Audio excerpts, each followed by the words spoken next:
Good morning students. Previous video में हमने study की थी कि राष्ट्रीय आय का कॉन्सेप्ट क्या है और इसे हम किस प्रकार से डिफाइन कर सकते हैं। और इसके अंतर्गत हमने देखा था कि राष्ट्रीय आय के मुख्यतः 3 दृष्टिकोण हैं। हम इसे 3 प्रकार से परिभाषित कर सकते हैं। ये जो परिभाषा है फर्स्ट, वो तो प्रोफेसर मार्शल द्वारा दी गई है, जिसे हम विस्तृत दृष्टिकोण के नाम से जानते हैं। और दूसरी परिभाषा प्रोफेसर पीगू के द्वारा दी गई है, जिसे हम मौद्रिक दृष्टिकोण के नाम से जानते हैं। और इन दोनों ही परिभाषाओं की स्टडी हमने प्रीवियस वीडियो में कर ली थी। ये दोनों ही परिभाषाएं उत्पादन दृष्टिकोण पर आधारित है, अर्थात इसमें राष्ट्रीय आय का जो आधार है वो उत्पादन है। साथ ही साथ हमने देखा था कि जो प्रोफेसर मार्शल है वो वस्तुओं और सेवाओं के रूप में राष्ट्रीय आय को मापते हैं, जबकि पीगू ने राष्ट्रीय आय के मापन के लिए एक सामान्य मापदंड मुद्रा को तो अपना लिया, लेकिन यहाँ पर वह सिर्फ वही वस्तुएं एवं सेवाएं राष्ट्रीय आय में शामिल करते हैं जिन्हें मुद्रा के रूप में मापा जा सकता है। इस सिचुएशन में कुछ वस्तुएं एवं सेवाएं ऐसी जो मुद्रा के रूप में नहीं मापी जाती वह रह जाती है। जैसे कि हमने एग्जाम्पल भी देखा था, वहाँ पर जो बेस्ट इंटरेस्टिंग एग्जाम्पल पीगू ने स्वयं ने दिया है, नौकरानी का एग्जाम्पल, वो हमने प्रीवियस वीडियो में देख लिया था। इसके अलावा हमने देखा था कि जो किसान है वो अपने उपभोग के लिए अनाज रखता है, या फिर कोई व्यक्ति खुद के उपभोग के लिए मकान रखता है, तो वो भी पीगू की परिभाषा में राष्ट्रीय आय में कैलकुलेट नहीं किया जा सकता था। तो प्रोफेसर जो पीगू की परिभाषा है, उन्होंने मार्शल की परिभाषा की जो महत्वपूर्ण कमी है कि मार्शल की परिभाषा में राष्ट्रीय आय को मापने का कोई सामान्य मापदंड नहीं है, उसे तो दूर कर दिया, लेकिन साथ ही साथ उसकी परिभाषा में भी कुछ कमियां रह गई। इसके आगे चलकर प्रोफेसर पीगू से आगे चलकर प्रोफेसर फिशर ने उपभोग पर आधारित परिभाषा दी, जबकि प्रोफेसर मार्शल और प्रोफेसर पीगू ने उत्पादन के आधार पर परिभाषा दी थी। प्रोफेसर फिशर ने उपभोग के आधार पर राष्ट्रीय आय को परिभाषित करते हुए कहा कि राष्ट्रीय लाभांश अथवा राष्ट्रीय आय में केवल वे वस्तुएं एवं सेवाएं आती है जो अंतिम रूप में उपभोक्ताओं को उपभोग के लिए प्राप्त होती है, चाहे वे भौतिक वातावरण से प्राप्त हुई हो अथवा मानवीय वातावरण से। इससे कोई प्रभाव नहीं पड़ता, कोई अंतर नहीं पड़ता, लेकिन जो भी वस्तुएं उपभोग के लिए बनी हैं या उपभोग के लिए प्राप्त हुई है, वे सारी वस्तुएं राष्ट्रीय आय में या राष्ट्रीय लाभांश में कैलकुलेट की जाती है।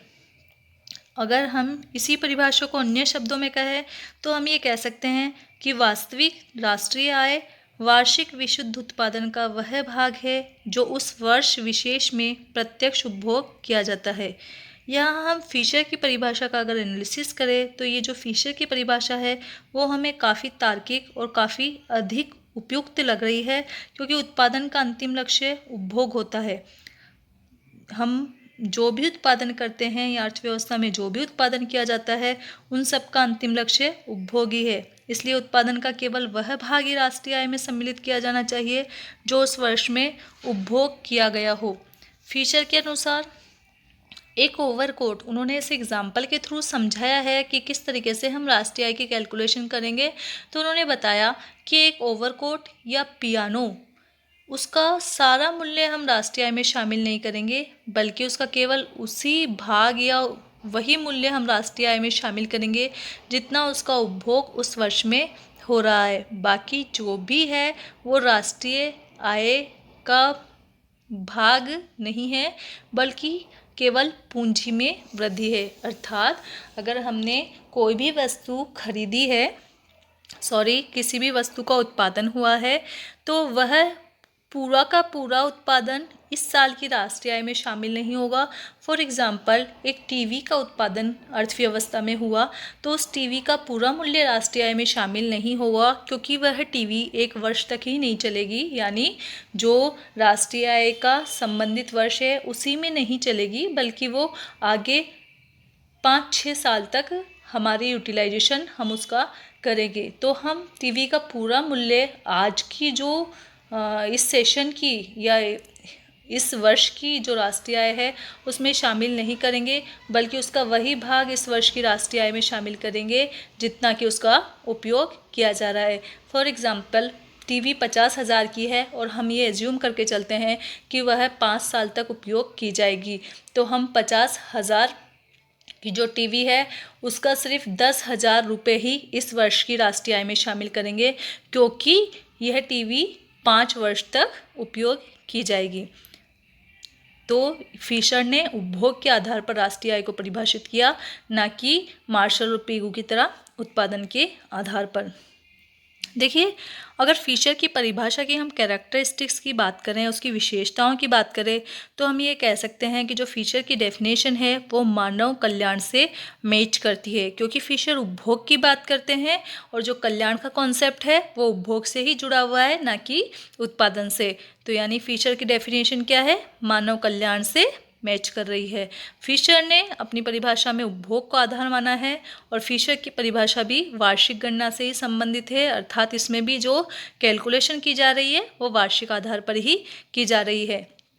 जो फिशर की परिभाषा है वो अधिक तार्किक है, क्योंकि उत्पादन का अंतिम लक्ष्य उपभोग ही होता है। अधिक उत्पादन अधिकतम कल्याण का सूचक नहीं होता, बल्कि अधिक उपभोग ही अधिकतम कल्याण का सूचक है। और ये परिभाषा अधिकतम कल्याण के कॉन्सेप्ट पर बेस्ड है, क्योंकि ये उपभोग पर कॉन्सेंट्रेट करती है, उपभोग पर अपना ध्यान केंद्रित करती है। इस प्रकार से फिशर ने कल्याण पर आधारित परिभाषा दी, यानी उपभोग पर आधारित परिभाषा दी। लेकिन फिर भी जो फिशर की परिभाषा है उसे हम सर्वश्रेष्ठ नहीं मान सकते, इसमें भी कुछ कमियां हैं, कुछ आधारों पर इसकी भी आलोचना की जाती है। जैसे फर्स्ट पॉइंट तो यह है कि किसी निश्चित अवधि में जब उत्पादन की गणना ही मुश्किल है, तो उपभोग की गणना करना तो उसके विस्तृत क्षेत्र के कारण और भी कठिन हो जाता है। अर्थात जब हम प्रोडक्शन की या आउटपुट की कैलकुलेशन करते हैं तो आउटपुट की कैलकुलेशन करना भी काफ़ी मुश्किल हो जाता है। तो ऐसे सिचुएशन में यदि हम कंजम्पशन की गणना करेंगे तो वो तो और भी डिफ़िकल्ट हो जाएगा, क्योंकि जो क्षेत्र है वो काफ़ी विस्तृत है। सेकंड है कि टिकाऊ वस्तुओं के कुल उपभोग की यथार्थ अवधि का अनुमान लगाना और भी जटिल कार्य है, क्योंकि जैसे अभी मैंने जो एग्जांपल आपको दिया, टीवी की बात हमने की, तो अब टीवी का जैसे हमने एज्यूम किया कि वो 5 साल तक चलेगी, लेकिन ये तो ज़रूरी नहीं है कि वो 5 साल ही चले, हो सकता है वो 4 साल चले, वो 8 साल चल जाए। तो हम इस वर्ष की राष्ट्रीय आय में उसका कितना भाग राष्ट्रीय आय में लगाएंगे, तो ये भी थोड़ा डिफ़िकल्ट सा हो जाता है, क्योंकि जो टिकाऊ वस्तुएं हैं उनकी लाइफ साइकिल का अनुमान लगाना कठिन है। नेक्स्ट है कि जो वस्तुओं के आंशिक उपभोग के बाद हस्तांतरण होने से तथा टिकाऊ वस्तुओं की लंबी अवधि तक प्रतिवर्ष राष्ट्रीय आय में सम्मिलित किए जाने वाले भाग की गणना करना कठिन है।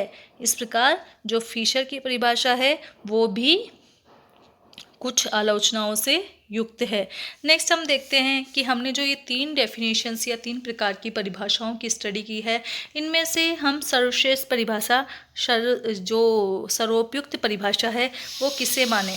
देखिए, अगर हम इस क्वेश्चन का आंसर ढूंढने की कोशिश करें तो हमें ये देखना होगा कि हम किस उद्देश्य से राष्ट्रीय आय की गणना करना चाहते हैं, राष्ट्रीय आय का डेटा कलेक्ट करना चाहते हैं। यदि हमें सापेक्षिक कल्याण की रिलेटिव वेलफेयर की तुलना करनी है तो निसंदेह फिशर की विचारधारा काफ़ी उपयुक्त है, ये बहुत ही तार्किक परिभाषा है। लेकिन यदि आर्थिक कल्याण के कारकों का अध्ययन करना है हमें, तो हमें मार्शल और पिगू की जो परिभाषाएं हैं उत्पादन पर आधारित, उनका प्रयोग करना होगा, क्योंकि ये दोनों परिभाषाएं काफ़ी उपयुक्त है।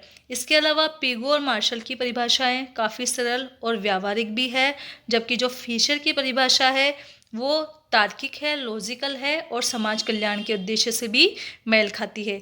अतः अगर हमारा उद्देश्य वेलफेयर है, कल्याण है, तो इस आधार पर हमें फिशर की परिभाषा को श्रेष्ठ मानना होगा। और जबकि यदि हमारा वो जो उद्देश्य है वो उत्पादन क्षमता का अनुमान लगाना है, तो उस सिचुएशन में हमें पिगू और मार्शल की परिभाषाओं को श्रेष्ठ मानना होगा। और जो आजकल जो ट्रेंड चल रहा है उसके अनुसार मार्शल और पिगू की परिभाषाओं को ही उपयुक्त माना जाता है, जो कि उत्पादन दृष्टिकोण पर आधारित है। इस प्रकार इस वीडियो में हमने स्टडी की फिशर के उपभोग पर आधारित परिभाषा की, और साथ ही साथ हमने ये भी देखा कि जो राष्ट्रीय आय के लिए उपयुक्त परिभाषा है वो कौन सी है। तो हमने देखा कि हमारा जो उद्देश्य है उसे मद्देनज़र रखते हुए हमें उपयुक्त राष्ट्रीय आय की परिभाषा का चयन करना होगा। एग्जैक्ट में कौन सी परिभाषा उपयुक्त है ये हम नहीं कह सकते। इस वीडियो में सिर्फ इतना ही। Thank you for watching this video.